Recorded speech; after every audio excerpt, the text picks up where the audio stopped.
दोस्तों नमस्कार।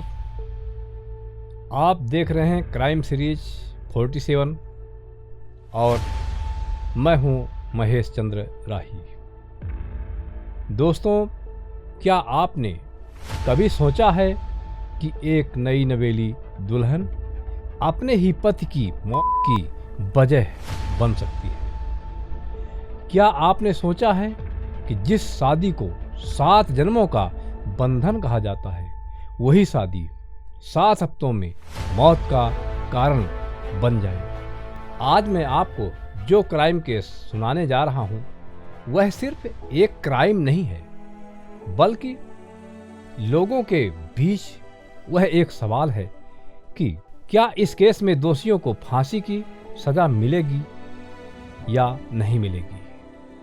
आज पूरा देश यही जानना चाहता है कि अदालत इस केस को रेयरेस्ट ऑफ द रेयर मानकर दोषियों को फांसी किस दिन देगी। दोस्तों, यह मामला इतना बड़ा बन चुका है कि लोग इसे सीधे निर्भया केस से तुलना करने लगे हैं। जैसे निर्भया केस में जनता ने सड़कों पर उतरकर कहा था, हमें फांसी चाहिए, अभी चाहिए, वैसे ही आज इंदौर, भोपाल, शिलांग, गाजीपुर से लेकर पूरे देश में लोग यही कह रहे हैं, राजा के कातिलों को फांसी दो, फांसी दो, फांसी दो।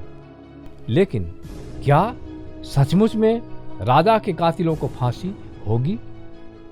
क्या भारतीय कानून इतनी जल्दी सख्त फैसला लेगा या फिर सालों तक फाइलें अदालतों में धूल फांकती रह जाएंगी? दोस्तों, इस सवाल का जवाब समझने के लिए हमें इस केस की शुरुआत से लेकर आज तक की हर परत खोलनी होगी। और यकीन मानिए, जब आप यह पूरी कहानी सुनेंगे तो आपकी रूह कांप जाएगी। तो चलिए शुरुआत करते हैं उस दिन से जब एक नई दुल्हन ने अपने पति के साथ हनीमून के लिए सफर शुरू किया। ढोल नगाड़ों की गूंज, रिश्तेदारों की हंसी खुशी और सजावट से चमकता हुआ मंडप। यही वह दिन था जब राजा रघुवंशी और सोनम रघुवंशी शादी के बंधन में बंधे। राजा के परिवार की आंखों में खुशी ही खुशी थी। सोनम के परिवार ने बेटी को विदा करते हुए सपने देखे थे कि उसका जीवन सुखमय हो। दोस्तों, शादी का हर रस्म और रिवाज बड़े धूमधाम से होती है। फेरों के वक्त हर किसी ने कहा, ये जोड़ी 7 जन्मों तक साथ रहेगी। लोगों ने ढेर सारी दुआएं दी, लोगों ने फोटो खींची, सोशल मीडिया पर वीडियो डाली। वाह, कितनी सुंदर जोड़ी है। लेकिन दोस्तों, किसी को क्या पता था कि यह रिश्ता 7 जन्म तो दूर 7 हफ्ते भी पूरा नहीं करेगा। शादी के कुछ ही दिनों बाद दोनों ने हनीमून की तैयारी की। 20 मई को राजा और सोनम मेघालय रवाना हुए। राजा खुश था, नई जिंदगी की नई शुरुआत। सोनम भी मुस्कुरा रही थी। शिलांग की वादियों में दोनों घूमते रहते हैं। झरनों के किनारे फोटो खिंचवाना, कैफे में बैठकर कॉफी का आनंद लेना, सुंदर हसीन लोकेशन पर फोटो खिंचवाना, हर पल उनकी मुस्कान तस्वीरों में कैद हो रही थी। लेकिन दोस्तों, तस्वीरें हमेशा सच नहीं बताती। कभी कभी तस्वीरों के पीछे छुपे हुए राज बहुत गहरे होते हैं और वही राज कुछ दिनों बाद सामने आने वाला था। 23 मई 2025 राजा और सोनम अपने होम स्टे से चेकआउट करते हैं। उसके बाद राजा का फोन अचानक से बंद हो जाता है। यह देखकर राजा का परिवार इंदौर में बेचैन हो जाता है। कॉल पे कॉल किया जाता है, लेकिन राजा का मोबाइल अनरीचेबल। दोस्तों को भी कुछ भी अता पता नहीं चलता। 24 मई को पुलिस को एक लावारिस स्कूटर मिलती है। वही स्कूटर जिस पर राजा और सोनम घूम रहे होते थे। वह स्कूटर एक कैफे के पास खड़ा मिलता है। अब सवाल उठने लगे, अगर दोनों घूमने निकले थे तो वापस क्यों नहीं आए? राजा की मोबाइल आखिर बंद क्यों है? क्या कोई हादसा हुआ है? मीडिया ने हेडलाइन चलाई, इंदौर का नवविवाहित जोड़ा शिलांग में लापता। खबर सुनकर परिवार में हड़कंप मच जाता है। राजा के पिता ने कहा, मेरे बेटे को कुछ तो हो गया है, पुलिस को तुरंत कार्रवाई करनी चाहिए। सोनम के परिवार ने चुप्पी साध ली। दोस्तों, अब यह मामला सिर्फ गुमशुदगी नहीं रहा, यह बन चुका था एक रहस्य। हर कोई यही सोच रहा था, आखिर राजा और सोनम कहां गए? 2 जून 2025 पुलिस ने एनडीआरएफ को बुलाया। ड्रोन उड़ाए गए, इलाके की बारीकी से तलाशी ली गई। एक गहरे खड्डे में कुछ दिखाई दिया। जवान रस्सियों के सहारे नीचे उतरे और फिर जो नजारा सामने आया उसने सबको हिलाकर रख दिया। वह था राजा रघुवंशी का। भीड़ में सन्नाटा छा गया। परिवार सकते में रो रो कर बुरा हाल। परिवार अब हाल बेहाल। मीडिया ने तुरंत ब्रेकिंग दी, हनीमून पर गए राजा की लाश बरामद। अब सवाल और गहरे हो गए। अगर यह हादसा था तो सोनम कहाँ है? अगर यह हत्या थी तो किसने की? दोस्तों, सब मिलने के बाद अब खेल शुरू हुआ। जांच का खेल, साजिश का खेल और शक का खेल। और इस खेल में सबसे बड़ा नाम आया सोनम रघुवंशी का, यानी उसकी पत्नी का। दोस्तों, राजा की बॉडी मिल चुकी थी। पुलिस ने जांच शुरू कर दी थी। राजा के शरीर पर चोट के निशान थे। ऐसा लग रहा था जैसे किसी ने उसे धक्का दिया हो या जबरदस्ती गिराया हो। लेकिन सबसे बड़ा सवाल यह था, उस वक्त राजा के साथ था कौन? गवाहों ने बताया, हमने राजा को आखिरी बार सोनम के साथ देखा था। कैफे के पास सीसीटीवी फुटेज में भी दोनों साथ दिखे। लेकिन सब के बाद सोनम अचानक गायब हो गई। उसका मोबाइल भी स्विच ऑफ। यहीं से पुलिस का शक और गहरा गया, क्योंकि हादसे के बाद सामान्य इंसान सबसे पहले पुलिस को सूचना देता है, खबर देता है। लेकिन सोनम ने ऐसा कुछ भी नहीं किया। ना पुलिस को, ना परिवार को, किसी को भी सोनम ने सूचना नहीं दी। आखिर क्यों? राजा का परिवार चिल्ला उठा, हमें पूरा यकीन है इस मौत के पीछे सोनम का ही हाथ। अब दोस्तों, मीडिया ने भी यही सुर पकड़ लिया। टीवी डिबेट में एंकर चिल्लाने लगे, क्या दुल्हन ही बनी पति की दुश्मन? क्या हनीमून ट्रिप हत्या की साजिश थी? चारों तरफ मीडिया में यही स्वर सुनाई दे रहा था। और इसी बीच पुलिस ने सोनम की तलाश तेज कर दी। 6 जून 2025 पुलिस ने सोनम को आखिर गिरफ्तार कर लिया। पूरे इंदौर में यह खबर आग की तरह फैल गई। दुल्हन बनी आरोपी। गिरफ्तारी के बाद पूछताछ शुरू हुई। पुलिस सूत्रों के मुताबिक सोनम ने कई बार बयान बदले। कभी कहा राजा फिसल गया था, कभी कहा वह झरने के पास से अचानक गायब हो गया था। लेकिन जब पुलिस ने सबूत रखे तो सोनम के होश भागता हो गए। वह टूट गई। पुलिस ने दावा किया सोनम और उसके किसी करीबी ने राजा को गहरे खड्डे की तरफ धकेल दिया था। राजा वहीं गिरा और उसकी। अब सवाल उठने लगे, क्या यह प्यार का रिश्ता था या साजिश का कोई खेल था? इंदौर से लेकर भोपाल तक लोग चर्चा कर रहे थे। शादी के 20 दिन में ही आखिर क्यों?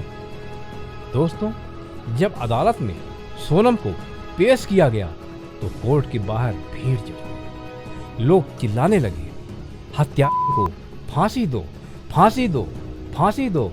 पुलिस की गाड़ी में बैठी सोनम चेहरे पर दुपट्टा डालकर बैठी हुई थी, लेकिन उसकी चुप्पी ही सबसे बड़ा बयान दे रहा था। अब मामला अदालत में पहुंच गया था। जज ने सोनम को न्यायिक हिरासत में भेज दिया। दोस्तों, अदालत में अभियोजन पक्ष ने दलील दी, यह हत्या पूरी तरह सोची समझी साजिश है। यह rarest of the rare case है और ऐसे केस में सिर्फ और सिर्फ मौत की सजा ही न्याय है। सोशल मीडिया पर हैशटैग ट्रेंड करने लगा, justice for Raja, justice for Raja, justice for Raja. लोगों ने निर्भया केस की याद दिलाई। लोग लिख रहे थे, अगर निर्भया के गुनहगारों को फांसी मिल सकती है तो राजा के कातिलों को क्यों नहीं? अदालत के बाहर हर पेशी पर नारे लगते, फांसी चाहिए, फांसी चाहिए, फांसी चाहिए। दोस्तों, यह केस अब सिर्फ एक हत्या का मामला नहीं रहा और अब यह बन चुका था जनता का आंदोलन। लोग कह रहे थे, अगर ऐसे अपराधियों को सख्त सजा नहीं मिलेगी तो अपराध बढ़ते ही रहेंगे। अब हर किसी की नजर अदालत के फैसले पर टिकी हुई थी। दोस्तों, यहाँ जरा रुकते हैं और समझते हैं, भारत में फांसी की सजा कब और कैसे दी जाती है? भारतीय दंड संहिता के तहत फांसी सिर्फ उन्हीं मामलों में दी जाती है जिन्हें rarest of the rare case माना जाता है, यानी ऐसे केस जो समाज को हिलाकर रख दें, जहां अपराध इतना जघन्य हो कि आजीवन कारावास भी कम दिखाई पड़े, कम लगे। जैसे निर्भया केस 2012, चारों दोषियों को फांसी हुई, लोगों ने राहत की सांस ली। राजा रघुवंशी केस भी उसी श्रेणी में आता है। नई दुल्हन ने अपनी पति की जान ली है। इससे बड़ा विश्वासघात और क्या हो सकता है? दोस्तों, अदालत का फैसला अभी आना बाकी है, लेकिन जनता का फैसला तो पहले ही आ चुका है और वह फैसला है सिर्फ फांसी। दोस्तों, सोनम की गिरफ्तारी के बाद पुलिस ने पूरे मामले की गुत्थी सुलझाने के लिए स्पेशल टीम बनाई। इस टीम ने कार डिटेल्स, सीसीटीवी फुटेज और घटना स्थल की तस्वीरें इकट्ठी की। चार्जशीट में पुलिस ने लिखा, राजा और सोनम आखिरी बार 23 मई को साथ देखे गए। दूसरा, उसी दिन राजा को मोबाइल बंद हुआ। तीसरा, स्कूटर कैफे के पास लावारिस स्थिति में खड़ा हुआ, लेकिन सोनम वहां से गायब थी। चौथा, घटना स्थल की परिस्थितियां हादसे से ज्यादा धक्का देने जैसी लग रही थी। पुलिस ने यहां तक कहा कि सोनम के किसी करीबी का भी इसमें हाथ हो सकता है। मतलब यह क्या एक पूर्व नियोजित साजिश का हिस्सा हो सकती है। दोस्तों, चार्जशीट जैसे जैसे बाहर आई, वैसे वैसे जनता का गुस्सा और बढ़ता गया। लोगों ने कहा, यह तो साफ है, यह हादसा नहीं, हत्या है और हत्या के लिए सिर्फ एक ही सजा हो सकती है, वह सजा है फांसी। दोस्तों, किसी भी केस में गवाहों की गवाही बहुत अहम होती है। राजा केस में भी यही हुआ है। पहला, कैफे का मालिक बोला, 23 मई की शाम राजा और सोनम मेरे कैफे में आए थे। दोनों के बीच बहस हो रही थी। एक टैक्सी ड्राइवर ने कहा, मैंने दोनों को झरने के पास छोड़ा था, लेकिन लौटते वक्त सिर्फ सोनम ही दिखाई पड़ी।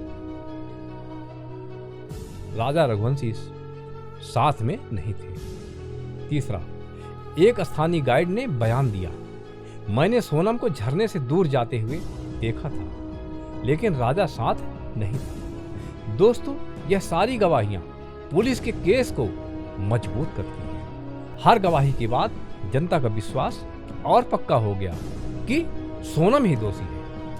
अदालत में गवाहों के बयान पढ़कर लोग भावुक हो जाते हैं।